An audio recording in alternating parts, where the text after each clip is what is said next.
Who is piloting the UAPs or UFOs constantly seen in our skies? Where are they from? Why are they here? How long have they been here? What is their mission on planet Earth? Do they come in peace, or do they have more sinister motives? Join Mad Mark as he uncovers the answers to these questions and many more of the mysteries that puzzle us all on Who Are the Aliens? The history of the Anunnaki on planet Earth. And now, here's Mad Mark.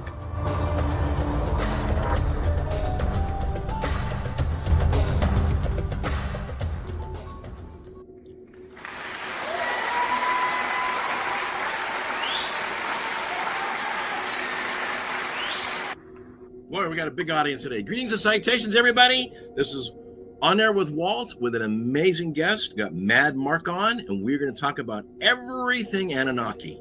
So, welcome to the show, Mark. Hey, thank you, Walt. It's a pleasure to be here. Well, thank you. I understand you've had quite an experience and done a lot of research on everything Anunnaki. Yeah, about 40 years I've been researching this in my spare time. Of course, Sure. I have a life. I had jobs and things. And of course. And you also have your own podcast as well. Absolutely. It's called Who Are the Aliens? The History of the Anunnaki on Planet Earth. Okay. Well, and it's on Spotify. It's on YouTube. I think you already have the links for all that, right? I do. I'll add them as we after the show, post to post. Okay. We can do that. How did you get involved in all this? Well, it started when I was about 10 years old. We were living in a town called Highland, Illinois, which is about 45 minutes to the northeast of St. Louis, Missouri. And I was, like I say, 10 years old. We were sitting down to dinner and 5 o'clock in the afternoon. And we started hearing this weird noise.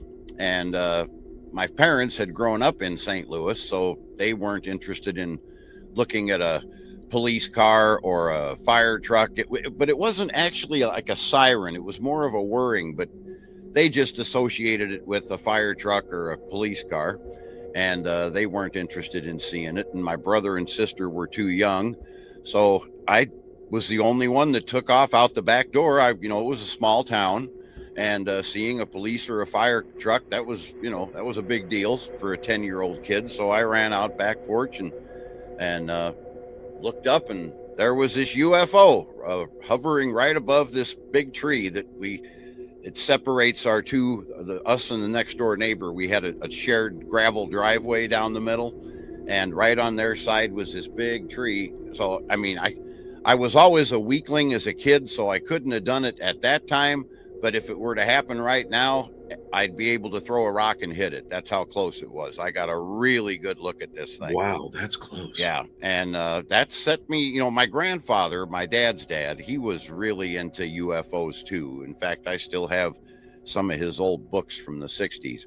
And so when I saw it, it didn't scare me. I just thought, hey, that's one of them things Grandpa talks about all the time, But it set me on a course to try to discover what it was, because back in the 60s, all we ever heard was, no, it's swamp gas, or it's the planet Venus. Or I know what I saw. It wasn't swamp gas. It wasn't Venus, and when it shot off, it just was like, you could tell which way it went because it made a ripple in the atmosphere.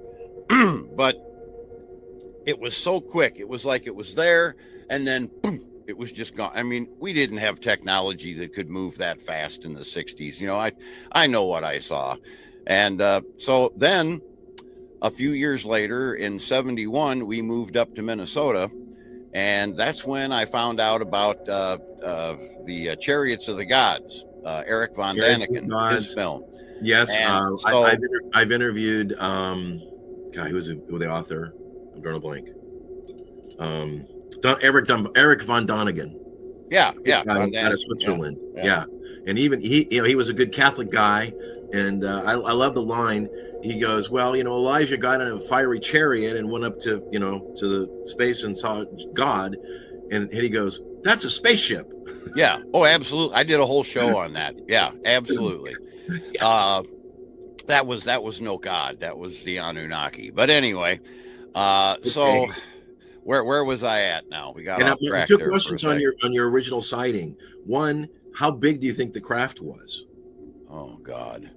I mean, relatively speaking, Just any your idea? it was a typical flying saucer. You know, it had the So it's lights going around it. I don't know how so it big. I was mean, lit. Okay. yeah, just Okay. a typical flying Wow. saucer, just like you hear about and see in the pictures, and But yeah, so I went to see the Chariots of the Gods movie, and right then I knew I was onto something. It's like this is real. This is for sure. So then, back in the 70s, if you remember back there was no internet, there was nothing. I mean, all I had to do research on UFOs was books in the library and the occasional documentary on television, and those documentaries, they always made this whole thing sound so woo woo, and it can't, and it was very disgusting for me, and discouraging. So in the 80s, then that's when I first discovered the books of Zecharia Sitchin. And I fell into that hook, line, and sinker, and read them all over a span of about 20 years. I think I concluded it sometime in the 90s, reading all those books. And that's what I talk about on my show. So he's a controversial individual, obviously, from what he's talking about. So from your research, do you think a lot of what the Zecharia Sitchin wrote about, you validated it? It's absolutely true. I have no doubt in my mind. Okay. If you look at the people who rip on him, it's all people whose careers would be destroyed when not if, when this truth comes out. They have religious people, because all the faiths are going to be destroyed, because none of that stuff is true. It's all the Anunnaki. You're going to have, just everything that has anything to do with control of the people is going to be destroyed, because the Anunnaki are controlling everything. They never left. They've always been here. It's all everything. You hear people talk all the time about, shadow governments, who's really telling the politicians and the president and everything what to do, and who's pulling the strings around the world. It's all them. What could be more shadowy than aliens from another planet? I mean, that's what's going on. So they're here. Some say they're in Antarctica. Yeah, I think there's a base in Antarctica. I think they got them there's several of them here on the land in the United States, in the Four Corners area out there and stuff, Area 51. They got bases all over the country and probably all over the world. I mean, who knows, but they never left. They receded into the shadows, but they never left. They receded into the shadows shortly after they nuked Sodom and Gomorrah, and then and they realized, hey, we really screwed up here, so let's try to rearrange our agenda and go at it from a different angle, and so that's why they kind of retreated into the shadows. But some of them did leave after that, but a lot of them have stayed. So now, my understanding, they live a long time. Absolutely. When our planet 500,000 years or something? Huh? 500,000 years or something? I don't know exactly their lifespan, but when you look at it this way, their planet, which is in our solar system, has an orbit of 3,600 years. It takes it to make one orbit. They call that a shar. When our planet does it, it's a year to go around. Okay. There are 3,600 Earth years in one shar. Okay. And humans, if we had contact with other planets, we could verify this, but it's the truth. Beings on any given planet, their body clock synchronizes to the planet that they're living on. Okay. So every time our planet makes one revolution around the sun, we age 1 year. Theirs is exactly the same, except that it takes their planet 3,600 Earth years to make one orbit around the sun. So they only age 1 year in their bodies every 3,600 years. So these beings live freaking forever. Okay. Wow. To us, they seem eternal because they age. So the original Anunnaki who came here to this planet 450,000 years ago and kicked off mankind are probably still alive. And I know that's incredibly hard to believe, you know. And people say too, well, if they retreated into the shadows after they nuked Sodom and Gomorrah, you know, why are they waiting so long to make themselves known again? Well, when you figure for them, it's only been a year since they nuked Sodom and Gomorrah. You know, so by their body clock, it's only been a year. So that's no time to go. If you take 400,000 divided by and the only thing I don't know is how many. Like if you ask a human, or a doctor, somebody who deals with health and whatnot, they'll say, well, you know, the human lifespan is about 80 years. That's what I don't know about them. What is there? How many shars do they live? That's what I don't know.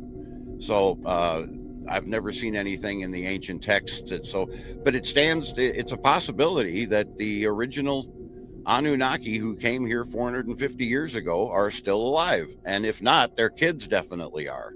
You know, Marduk and, Inanna Ishtar, a lot of those folks are probably still alive. More than likely. Now, what's the name of their planet? Nibiru. Okay. Nibiru, I believe, spelling it. Nibiru. Yeah. And some say it's going to be here prior to between 2027 and 2030 or something. I doubt it. I can't say for sure because, you know, the thing of it is nobody knows for sure when the last time it came by.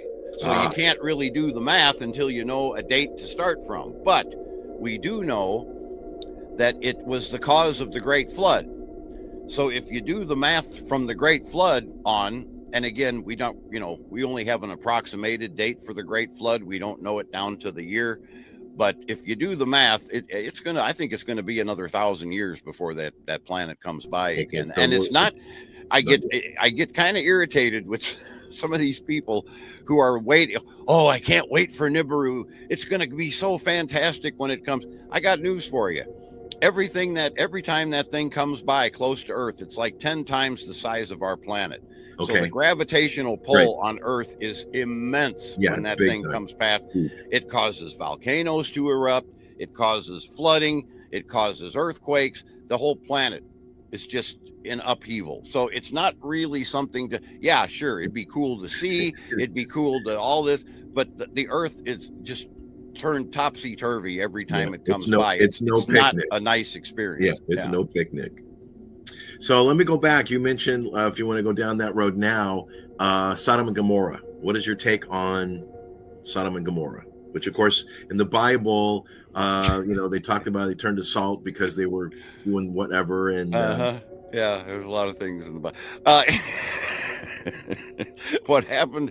Well, we haven't really gotten into the names of the different Anunnaki and their roles in all this yet, but one of the main brothers who came here originally, his name was Enki. He had a son by the name of Marduk. And at the time Sodom and Gomorrah was happening, Marduk was and he's also known as Amun-Ra to the Egyptians. And we've all heard of Amun-Ra, right? Yeah. Okay. That's Marduk. Okay. He was in a struggle. He had it in the head that these are very warrior-like people. I have to make that clear. They fight against each other constantly. And his clan, the Enkiites and Lilites, the other clan, are constantly fighting with each other for territory and all kinds of things. And Marduk got it in his head that he was somehow the supreme Goomba of Earth. He was the supreme. He's the one where you hear the quote in the Bible, "Thou shalt have no other gods before me." That's Marduk talking. Okay. He was the great. In his mind, he was the absolute, the greatest of all the gods. And you will not worship anyone but me. So he was in a struggle at the time of just prior to Sodom and Gomorrah to take over and to make this big push to be the greatest God on earth. And to do that, he needed to take over. They had a spaceport at that time in the Sinai Peninsula, and he wanted to and the Enkiites controlled it. So Marduk was trying to make a push to get enough converts out of the humans to be able to move in with armies and take over the spaceport in the Sinai. And he was gathering all of his followers to do this in Sodom and Gomorrah. That's where they were all hiding out. Well, when the Enki clan found out about it, they sent emissaries, as you read in the Bible. The angels were sent in to check out and see how many sinners. It's all BS. They went there. They sent their spies in to try to find out if it was in fact true that Marduk, all of his followers, were congregating in Sodom and Gomorrah. When they found out that, yes, that was true, they brought in the 7 deadly weapons, which were actually nuclear weapons, smuggled them in from Nibiru, and they nuked Sodom and Gomorrah. That's what that was all about. I know there's in the Sahara Desert, for example, and other places, there's remnants in Egypt as well. There is definitely remnants radiation from way back of nuclear. Yep. Explosions. That's all from this.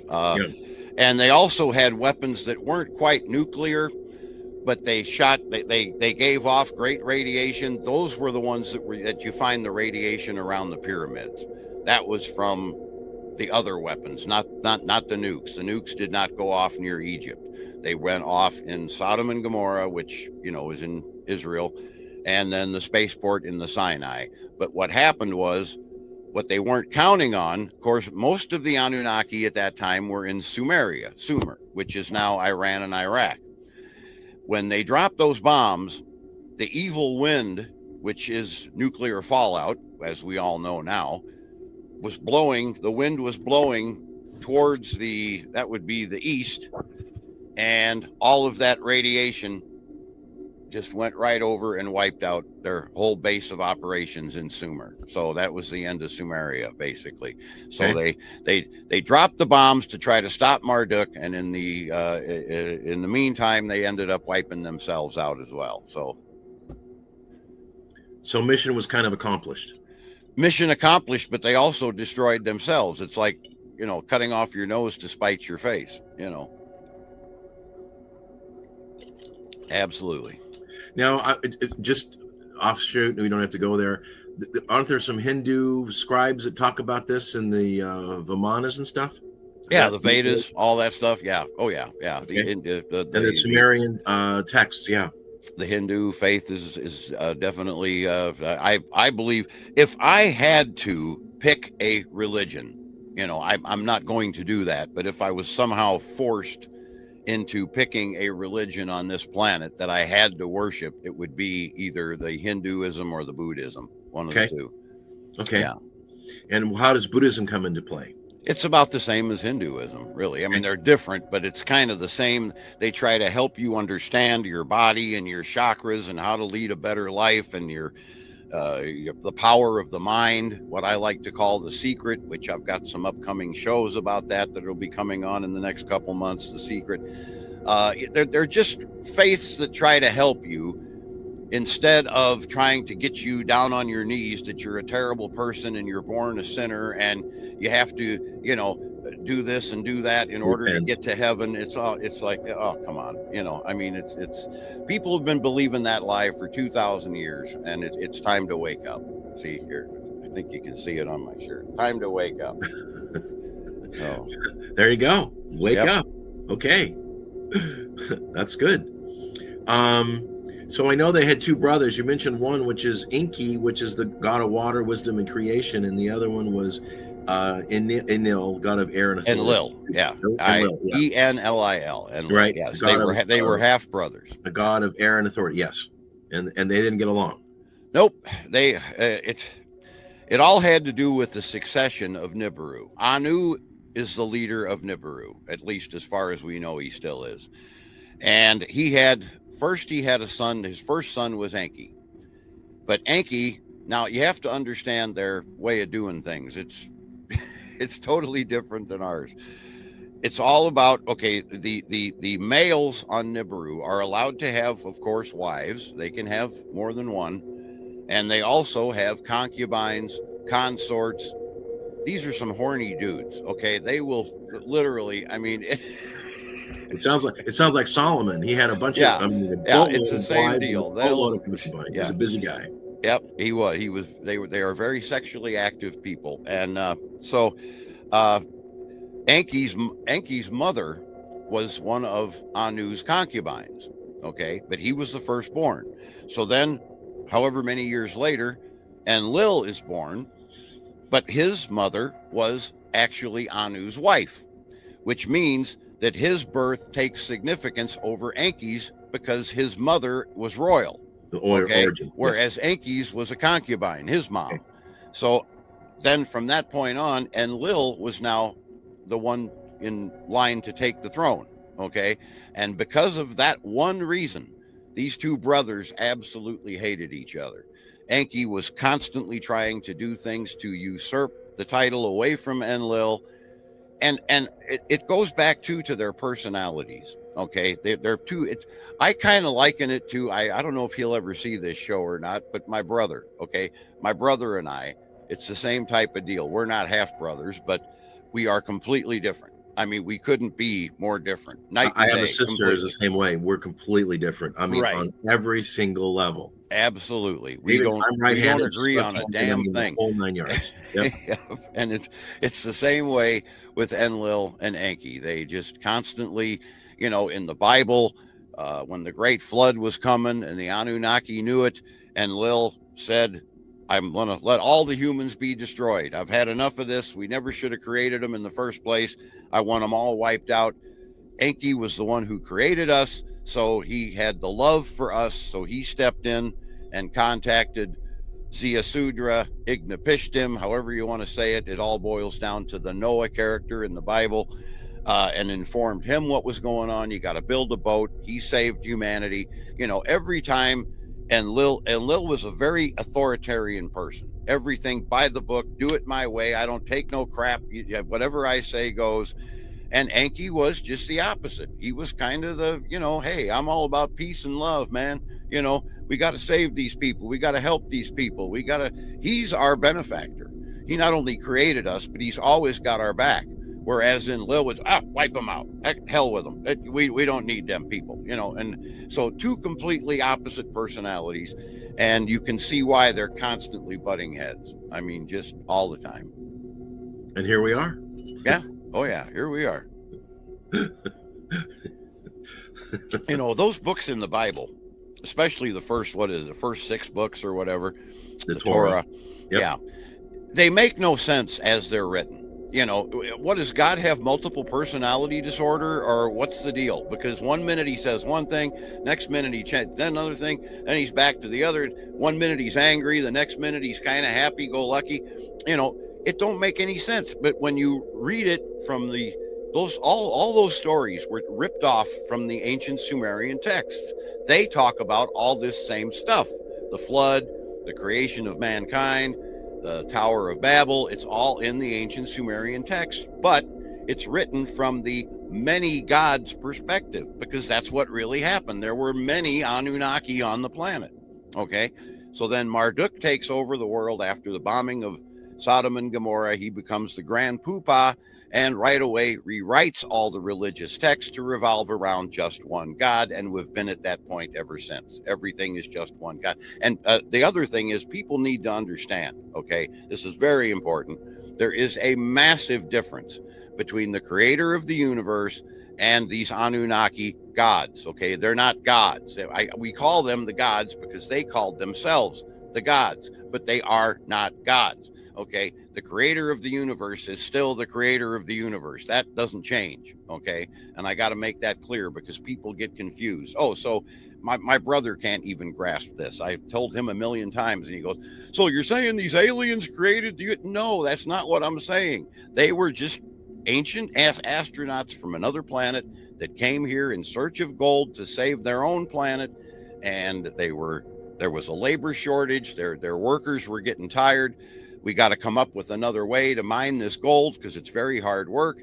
And they created humans as a slave race to do the work for them. And that is how we came about. And that's the whole story. Right. I've heard that one. And I know some believe that a lot of gold. I mean, pick a big number. Oh, yeah. They got to save their planet is like 10 times bigger than Earth. It's massive. Okay. And their atmosphere, again, I said before, they're a warrior race. They fight all the time. In their past, there was a lot of nuclear wars on Nibiru. They were fighting all the time. Well, they destroyed their atmosphere. So now they've got to find a way to repair it.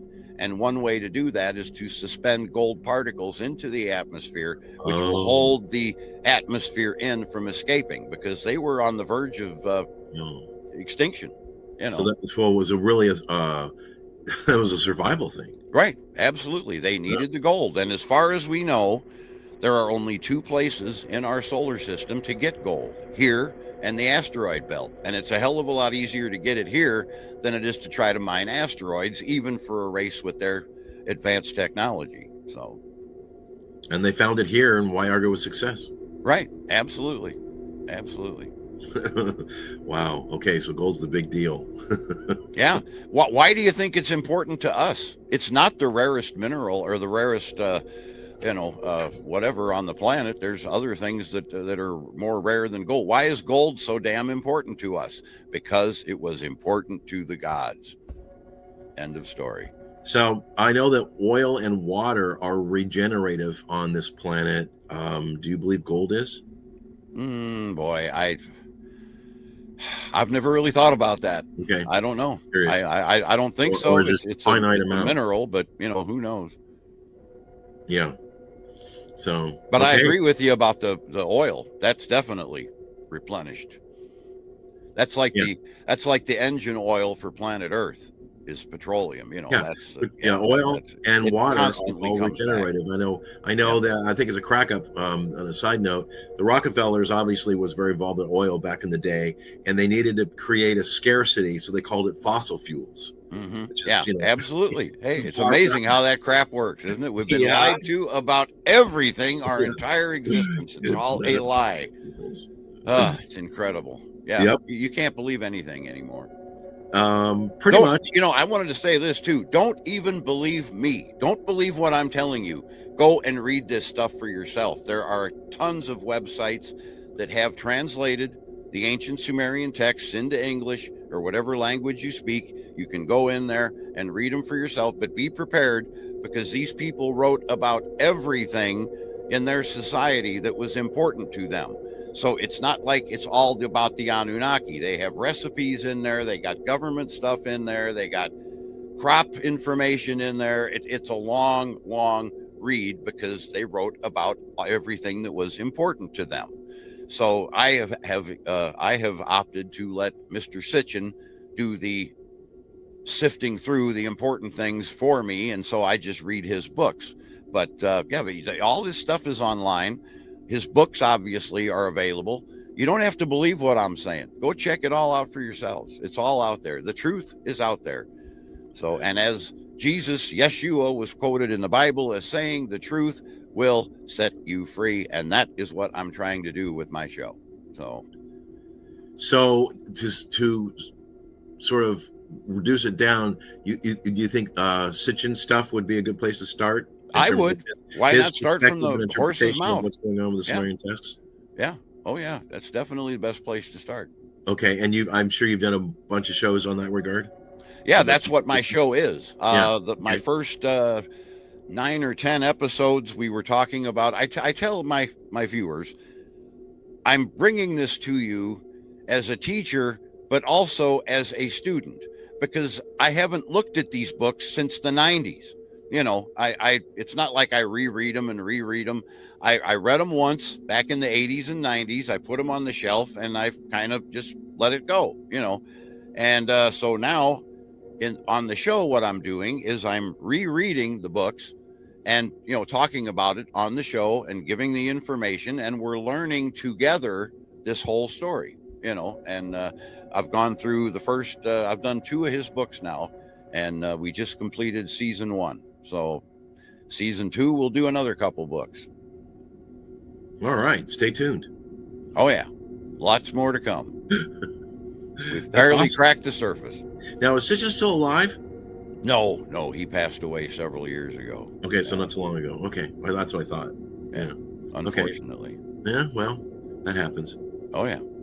So I know I have a good friend who thinks Nibiru's coming, and it's going to be, another flood and all that jazz whenever it's coming. Oh, it will, but I don't think it's coming in my lifetime. Right, I think it'll be another 1,000 years. Yeah, or so. It's not if, it's just when. I don't have all the statistics in front of me, but I did the math from the Great Flood. Like I said, if you kind of do the math and figure it out, Yeah, I don't think it's Not going to yet. be in my lifetime, unfortunately. Well, actually, I'm going to say fortunately, because I don't want all that destruction. It would be cool to see it, that'd be awesome, but I don't want to have the whole planet destroyed, But yeah, it gets pretty nasty when Nibiru passes by. Well, given its gravitational pull and all of that, it makes sense. Absolutely. Now, So, some people say, you were talking before about where their bases are. Some yes, people say they have a base on the dark side of the moon. So my understanding, the dark side of the moon is a very, very, very, very busy place. Yeah, absolutely. Yeah, I believe they're up there. I think that's why we haven't been back up there. They told us, hey, it's like that one. There's a passage in the Bible, and of course, it's God saying it in the Bible, but in reality, it was Enlil saying it. And I don't know the exact words, but it was something on the order of, we gave Earth to the humans. Our territory is space. You do not come up here. You stay on Earth, basically. Earth is the domain of humanity. The gods belong in the, and so that could have been what happened. We went up there to the moon and they said, nope, get the hell out of here. Get your ass back on Earth where you belong. And we haven't been back, Well, yeah, but the moon wasn't there originally. It was put there.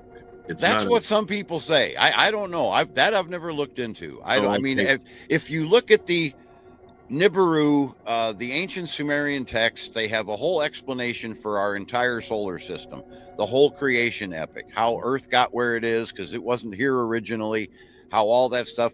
And they don't say anything about, they explain the moon and its development at that time, how it got put there. They don't talk about it coming in later. So I don't know where that theory comes from. I've never read anything about that. But I've heard that. I've heard that some people. My understanding is the moon really helped, for example, the ebb and flows of the tides and stuff like that, because it wasn't happening prior to. Our atmosphere was kind of different. Yeah, like I say, I've heard that. I don't know anything about that, but I've heard that theory, But yeah, the moon, the backside of the moon is, I've heard once, I think it was David Wilcox said it's very busy. It's as busy as Manhattan. Yeah. Oh, I'm sure. It'd be great to see it. It's odd that the orbit of it, you never see the back. You never see the back. You see the front. It's so really who knows? Yeah, could be. Yeah, and then if we did go to the moon, rumor has it Neil Armstrong said the Dracos were watching at the rim of the crater they were at, and they said, "Well, you only got 4 or 5 visits, and you're on your own." Yeah, I don't know anything about that. Like I say, all I do is stick to the Sumerian texts. If it's not in those texts, I don't believe in it. I really don't, and I hear about all these different, like you say, Dracos, what is it? Pallades, all these different things. Well, there's the Dracos, there's the Palladians, there's the Phoenicians. Yeah. And none of that is in the ancient Sumerian text. So I got to believe if they really existed, the Sumerians would have written about them, because they would have had interaction with these Anunnaki gods. So I'm not saying those other beings don't exist, but I've never seen any actual documented written proof of it. So we'll just leave it at that. Well, it's a pretty solid source, relatively speaking, because it's, was written a long time ago, and it's the oldest text. The ancient Sumerian texts are the oldest writings on planet Earth. Absolutely. Yeah, there you go. Way, way before the Bible. Thousands of years. Yeah, of course. Yep. I think I read somebody says that even Eve eating the apple, the snake was a reptilian. But that whole story is BS. That's not what happened. Not at all. The Garden of Eden was actually the Eden facility. It was a human reproduction and what's that word I'm looking for? Research facility. Okay. And it was not gorgeous and beautiful and everybody's dancing around. Oh, isn't this great? No, it was like a hospital. It was a research facility. And that is where the humans were created at. Yes, absolutely. And the original humans that they created were, what is it? The mule, I think. I don't have it in front of me here, but I think it's the mule that can't reproduce on its own because it's sterile, because it's a hybrid. Yeah, because it's a hybrid. The original humans were that way also. We could not reproduce. So every time they wanted another human being, they had to do all the shit in the lab and, get all that stuff. And then they had to have Anunnaki birth mothers come and carry it for 9 months or whatever. And it was a long, tedious process. Well, what finally happened then was Enki was getting tired of it. He was like, I don't want to keep, but we got to give these humans the ability to reproduce a lot of work on their own. It's a lot of work. So he snuck in again behind Enlil's back, because Enlil was dead set against this. He went in and started creating humans who did have the ability to reproduce. So eventually these humans had the knowing that they talk about in the Bible. It wasn't the knowledge. They had the tree of knowledge and the snake and the apple. No, what happened there was Enki went behind Enlil's back and gave human beings the ability to reproduce. That's what actually happened in the Eden facility. Yeah. Well, that makes sense. It's easier. Yep, absolutely. The whole thing makes sense once you know the truth. We've been lied to for 2,000-3,000 years. It's time to wake up and realize what is really going on. At least, right? Mm-hmm. So the subtext of this show is wake up. Wake up. Let's get to it. So you got merch fooled around long enough. Huh? You have merch on your site? You sell merchandise? I have a t-shirt that people can order through Amazon, but I'm not real thrilled with it, and I'm not thrilled with Amazon because they don't ever pay me for my portion of the proceeds. They keep saying I don't have the right bank information, and it's the only bank information I've got. So the money just sits there. I never get my share of it. So I've actually stopped even promoting the shirts. When everything, like I say, we talked about this before we went on today. In the last 2 weeks, my social media is exploding in popularity. Eventually, it's going to get to the point where I have a place that I have in mind down in St. Louis that I'm going to have actually take over my shirts. But I've talked with them on the phone, and according to them, I have to sell, 50 a month or 50 a week? I got it all written down someplace. Okay.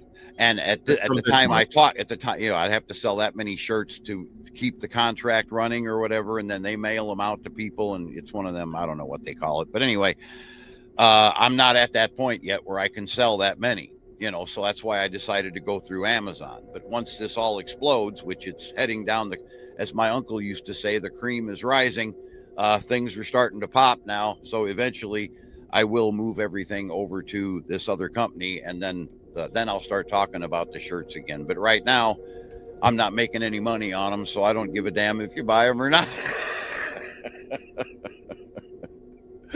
So, yeah. Well, it's kind of like the cart thing. You gotta make sales somehow to make it happen. So yeah. Hope you figure it out. Amazon, where's my money? Show me the money. Yeah, they owe me. So, Sitchin and the Sumerian texts are your Genesis. Okay, that makes sense. Mm-hmm. It's the only thing that's true. And how did you originally find them? Maybe did you find them in the library? I was thinking about that last night in the shower. I think about all kinds of strange things when I'm in the shower, and I was thinking about that. How did I ever find him? It must have been in a bookstore. Maybe they had a display or something. I might have seen it and said, "Hey, that looks good." I remember at the time in the late 70s and early 80s, my favorite things to read was anything by Stephen King. He was I just loved Stephen King novels. I read everything he ever wrote. So that's where I was at that point. But I might have seen a display. Hey, learn the truth about, because anything that had to do with aliens, I wanted to know about it, And so I might have seen a display that talked about it, and hey, that'd be interesting. And once I read that first book, I was just hooked. I mean, I knew what I was reading was absolutely true. And, I was a Christian at that time. And I know the reaction when a Christian or a Muslim or a Jew or any of them other people hear what I'm talking about. Right away, it's like, no, that can't possibly, because I went through this. Okay, I'm reading this stuff and I'm like, my God, it makes so much sense. I mean, I can see but it goes against everything I've ever been taught. Oh my God, it can't be. But the more you read and the more you read, and it's like, oh my God. Now because, as a young boy, I was, like I say, raised a Christian, and we went to church regularly. And I was always a very inquisitive kid. I wanted to know, why doesn't this make sense? And what actually happened here? And I'd always get the same answer from all the church people that I'd talk to. You have to have faith. The Lord works in strange ways. Everything. It's like, oh my God, those kind of explanations don't work for someone like me. I'm from Missouri. Show me. You got to show. I need proof. Show me state. Yeah, nothing else is faith BS. I need it on paper. Show me the truth. Well, and so I had to walk away from it because it's not true. We've been lied to for over 3,000 years. In the United States, you've got the Presbyterians and the Baptists and the Methodists and all this jazz. And my joke is, okay, you have all these different faiths. How many Jesuses are there? Yeah, it's so ridiculous. If you were you have to try to think of this from a logical perspective. If you were the creator of the universe, do you know how vast that is? Okay. Big job. Why would you need people on one little dust ball way down in the corner to worship you? And even if you did, even if that's what you wanted, you would come down and say, all right, I want everybody on the same page. This is how you're going to worship me. You're going to do this at this point, that at that point, everybody together, all the same, because you would know in advance that if you went to one place and said, okay, I want you to do it this way, and then you came over here and said, I want you to do it like this, and you created all these different religions, that it would lead to wars, destruction, profiling, all these negative things, because all these different religions, as it is now, would all be willing to fight and die because their God has to be the top God, So why would you come down as the creator of the universe and cause all this chaos, knowing in advance, because we all agree that the creator of the universe is omnipotent, right? He knows everything before it happens. You would know what was going to happen. Why would you want to cause all this chaos in your name? That's absolutely asinine. I mean, and the byline supposedly is God is love, right? Yeah, absolutely. And I believe that. Is that loving? Yeah, it's not loving. In fact, it's the opposite of loving. It's trying to cause a problem if that's what he did, that's what it did. It's causing a big freaking problem. So, there's just no way. It's just not true. I'm sorry. It's not. It is what it is. We've been lied to for a long, long time, and it's time to snap out of it. Wake up. I think we've been lied to about a lot of things. A lot of things. Absolutely. Absolutely. The list goes on and on. Yeah, it does. So, what do you think's, I don't know, the Sumerian texts and Stitchin, I mean, is there anything that you can elaborate on, or you think stuff's going to happen down the road, or what was one of your bigger takeaways that you haven't mentioned? Oh, God, I can't really. Well, what's going to happen down the road? Well, hopefully people are going to wake up, I think once the human race realizes what is actually its true history, I think that a lot of things on this planet are going to start to change. But as far as, I'm not really sure how to answer that. Because, it's out there, and I agree with you. You've got all these different religious entities, and everybody says theirs is the best. Well, isn't it convenient? It's so convenient that the true God of the planet Earth is the one where you were born, right? I was born in St. Louis, Missouri.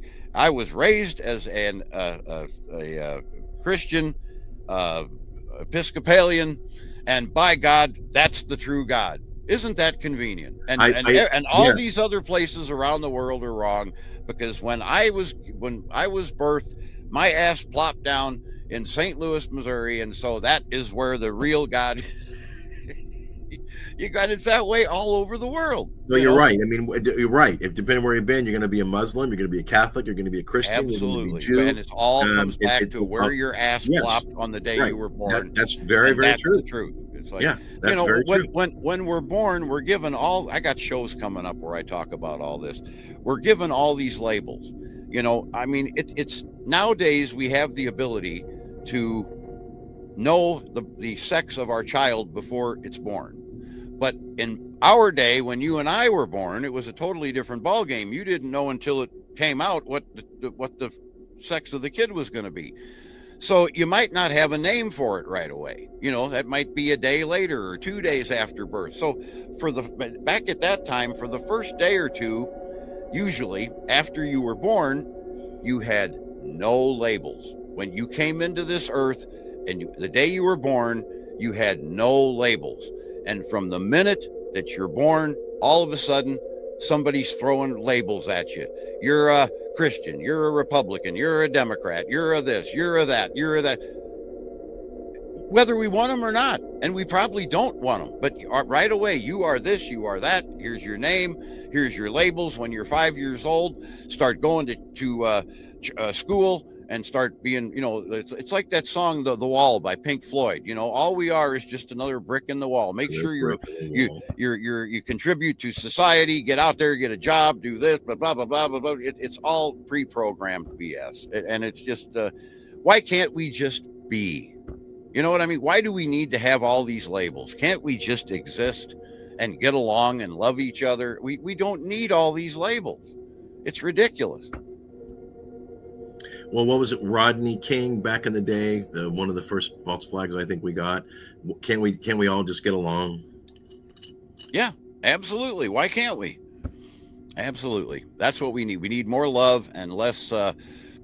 You know, everybody, the religions, the governments, everybody is constantly trying to divide us and have us hating each other. We're seeing it right now in this country between the Republicans and the Democrats. Every time you turn around, oh, look what that SOB did. Oh, look what over here they're doing. You know, constantly getting us to hate each other. And that's what they want. They want conquer and divide. Yeah, the Anunnaki want us to be at each other's throats on every issue all the time. Because it's like the Wizard of Oz. If your focus is over here on what's going on, you're not seeing the guy behind the curtain that's really pulling the strings and is making off with all the money, and you're over here fighting for crumbs. You know, I mean, it's total insanity. Wake up. They tell you don't pay attention to the guy behind the curtain. Right. You're not paying any attention because your focus is over here. It's like all the different things in our lives that they keep bombarding us with on a daily basis. Politics, sports. You know, you got to watch all your team's games. You got to do this. You got to do that. You got to work a job, work 2 jobs, go, focus, because they don't want you to have the time to stop and actually look into the crap you believe in. They don't, if you have time on your hands, you might actually pick up the Bible. You know, how many people are Christians and yet they've never read? I've read that book from cover to cover twice. And they say that nothing will make you an atheist quicker than actually reading what you supposedly believe in, you know, because you start reading this stuff and it just makes no sense, you know, and then you read the Sumerian texts and it makes perfect sense. So it's like, well, you know, but they're constantly looking at ways to rip us apart and divide us and have us at each other's throats. And it's ridiculous. Absolutely. We need more love, people. Love thy neighbor. Well, then you have to finish the sentence, love thy neighbor as thyself. Absolutely. Which means you, for starters, have to love yourself. Well, why wouldn't you? We're God. We're all gods.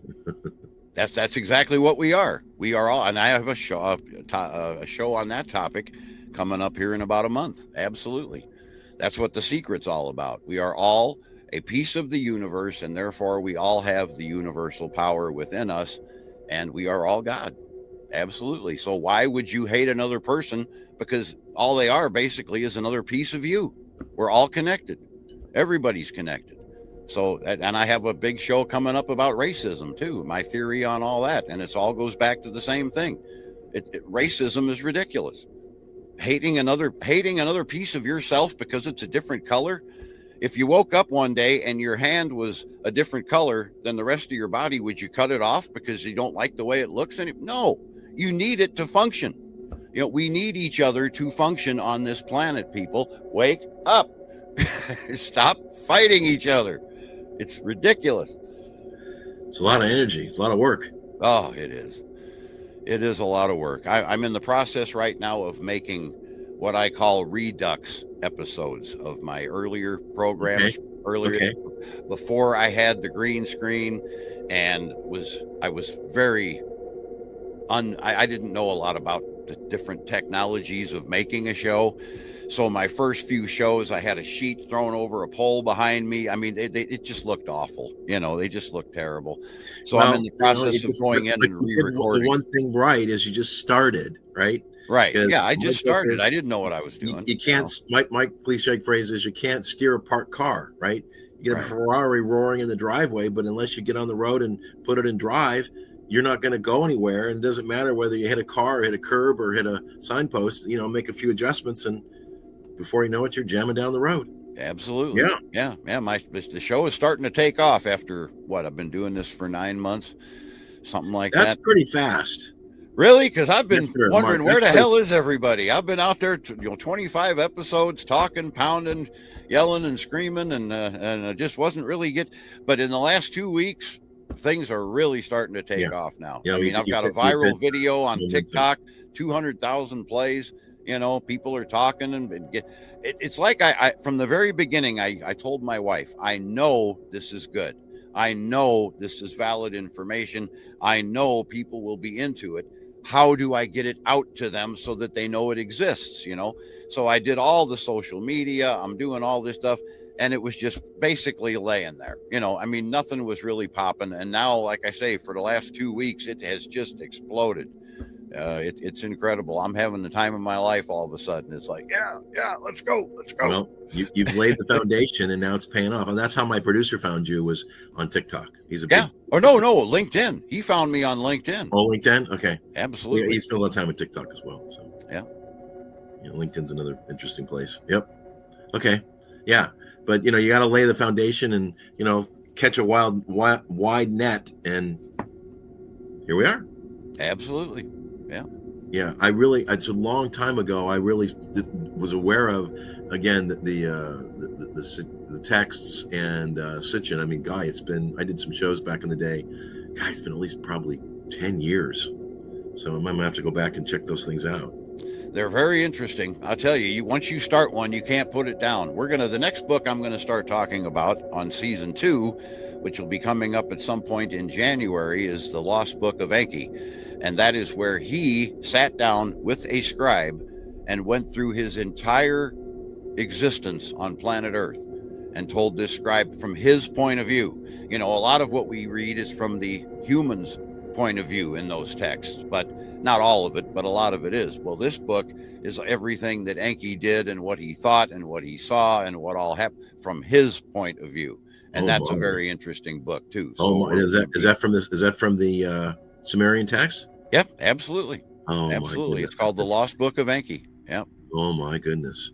And that's where I'm heading in January on the show. Wow. We're going to be heading into that. Okay. Well, may have to have you back and talk more about that once you get all that under your belt. Yeah, absolutely. There's always something new to talk about. Is there any aspects of all this from the very beginning that you wanted more information about or curious about? What's just popped in my mind, and you've talked about it, but the not questions of our origins, but who's in charge? Somebody's running the show. They are. They still are. And the answer is, of course, they are. And I know particularly Marduk. Pardon? Particularly Marduk. I know he's still the grand poobah that's running the show. He's in charge of everything. He's a very narcissistic entity, being, whatever you want to call him. He likes to be in charge of everything. So that's what's going on now. They say that there is a change of guard coming, and maybe that's what all this is about. You keep hearing these government whistleblowers and different people that are supposedly in the know that they believe that something's going to be popping here in the next 2 to 3 years or so. That I keep hearing 2027 is when we're going to hear about they're actually going to come clean about all this. And, who knows? Maybe I just lost my train of thought. What was your question again? Well, it's interesting. 2027 is still during the term of our current president. Right. Oh, I'm sure he knows all about this. They all know all. They're told not to talk about it, and they don't talk about it. But I'm sure that the president and the leaders of every country on earth know about this. They're not talking about it, but it's in the mix. Oh yeah. Yep. Yeah, that's They interesting. say that something's coming. And that's what I was talking about. Yes. So they say something's coming. Maybe what it is the Anunnaki change of guard. Marduk's been ruler now for several thousand years. It's time for a new one to step in and take charge. Right. We're entering the age of Aquarius now. Marduk's age, because that whole thing in his mind, he demanded to be in charge because he said these people are really into astrology. I don't know much about astrology because it never interested me. Stars and big, I just don't care. But they're really into it. Okay, the Anunnaki are. Okay. And that is why Marduk believed it was his time to rule, because it was his astrological sign. But now we're coming into the age of Aquarius. That's going to be a whole new, and the rumor is, what I've heard is Inanna Ishtar, it's a woman, a female Anunnaki, is the one who's going to take over. I can't wait if that's the truth. I would love that. That'd be interesting. We need more women leaders. Let's get one in there and she'll get the job done. You think so? Okay. Absolutely. I love her. She is, I nicknamed her the Warrior Princess because she reminds me so damn much of Xena. But yeah, Inanna Ishtar, I'm on board. Let's go. Let's get this done. Well, something has to change. Yeah. The world can't go on like this. All these wars and the Anunnaki have used our planet from day one, basically, as their own personal risk board game. And that shit's got to stop. It's got to stop. The average human being wants food on the table, love, a roof over their heads, a little money to set aside for maybe a vacation, to relax, just the basic things, and we don't want war. Nobody wants a war. The only people who want wars are the governments and the leaders, who I believe are all having their strings pulled like puppets by the Anunnaki, because the Anunnaki love to fight each other. So it all goes back to that. They're the ones that want the wars. I don't think the average human being really wants war. No, I totally agree with you. I mean, look, let's turn it late 60s. What was the phrase? Make love, not war. Absolutely. If it feels good, do it, man. That's it. Don't need war. John Lennon said it. War is over if you want it. Remember that? That's true. Absolutely. If everybody just, the Monkees, one of my all-time favorite bands, had a song on their 1968 album, The Birds, the Bees, and the Monkeys. It was the last song on side 2. It's called Zor and Zam. I highly suggest everyone listen to that track. It's all about the king of Zor. He called for a war, and the king of Zam, he answered. They met on the battlefield. And basically, the song goes all about how they prepared overnight, and the next day they were supposed to meet. And basically, what happened was they gave a war, and nobody came.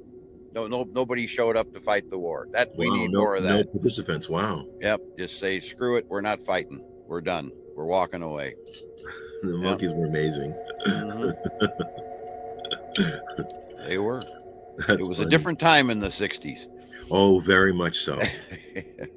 Yeah, very much so, until the Vietnam War hit, and away we went. Yep, absolutely. Yeah. I wouldn't miss it. I have missed it for the world, though. It was a great time to be alive. I really enjoyed the 60s, definitely.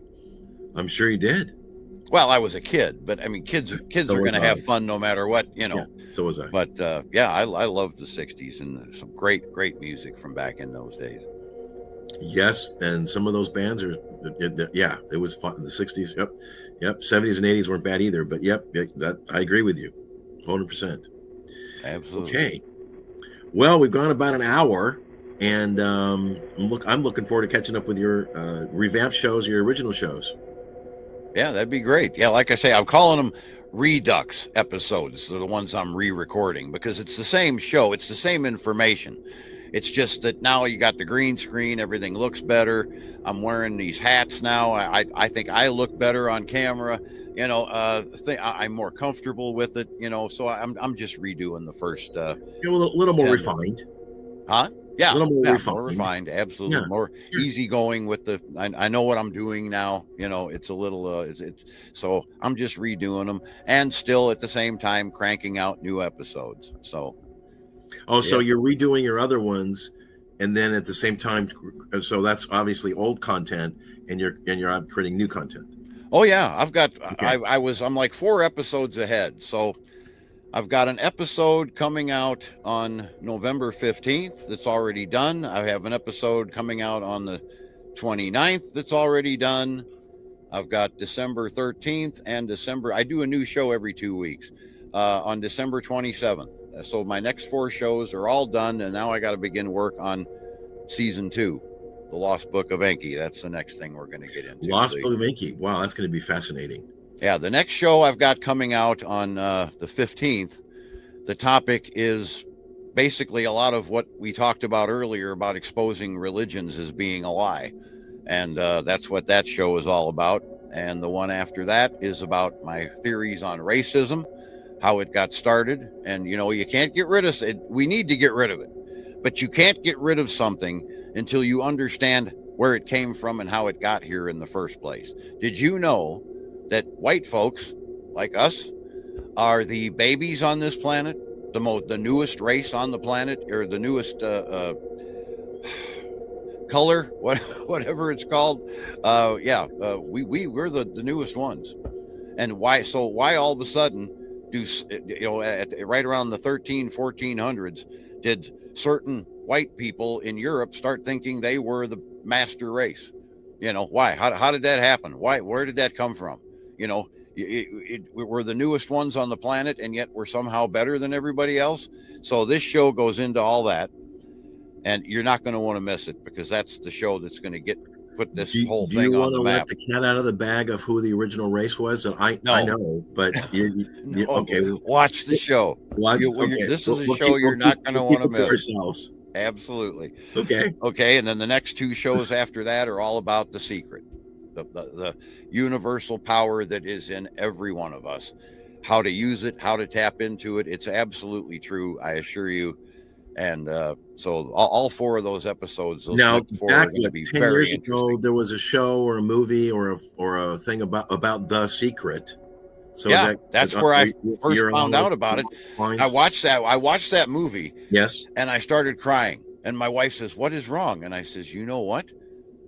I've been using this my whole life, and I didn't even realize what I was doing. This is real. It's absolutely real.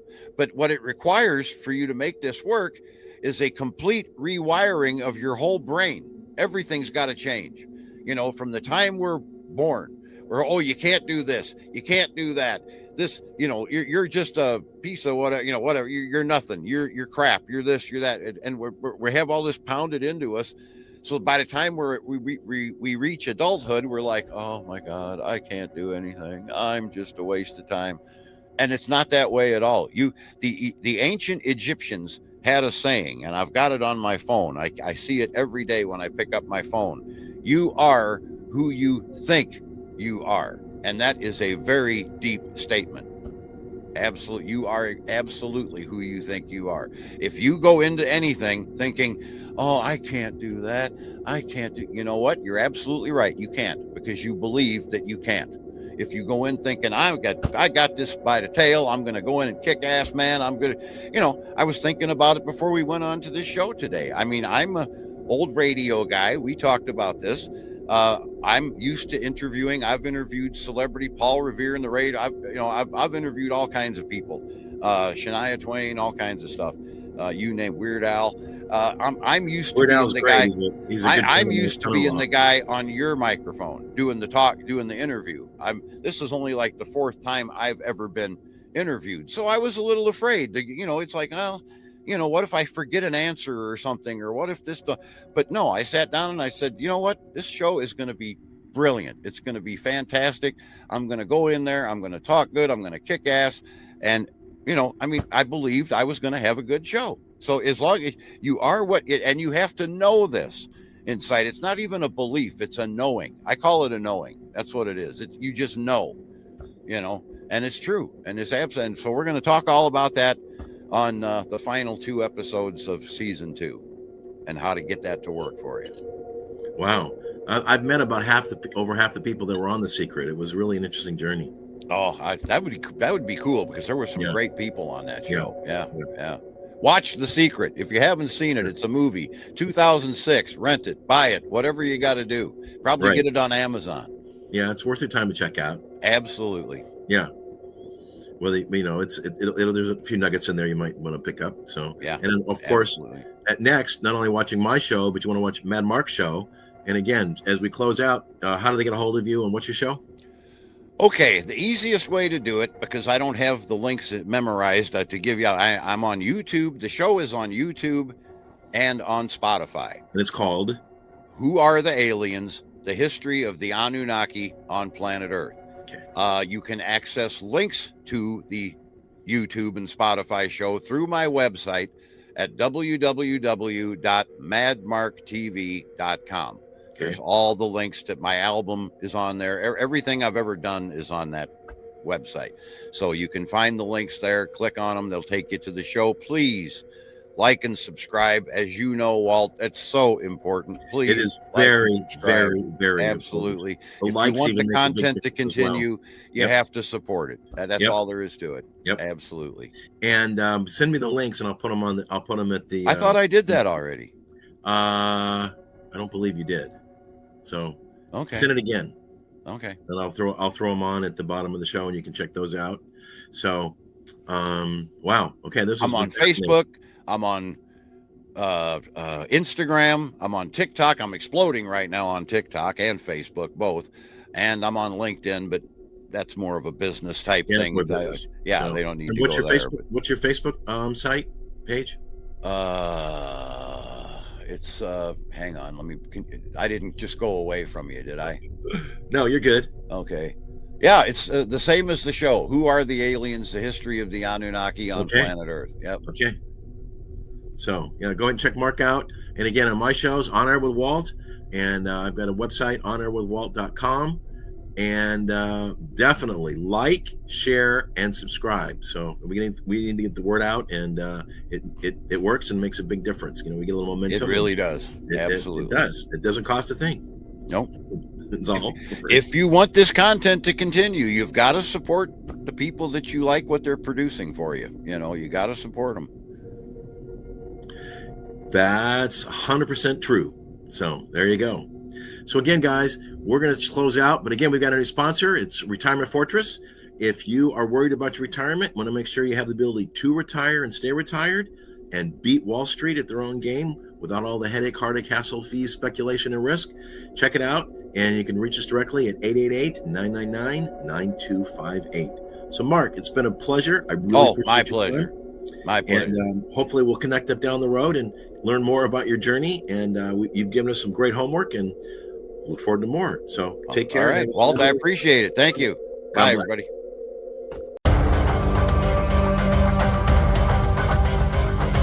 You've been listening to Who Are the Aliens? The History of the Anunnaki on Planet Earth with your host, Mad Mark. Join us again on our next program when Mad Mark will once again uncover the answers to the mysteries that puzzle mankind.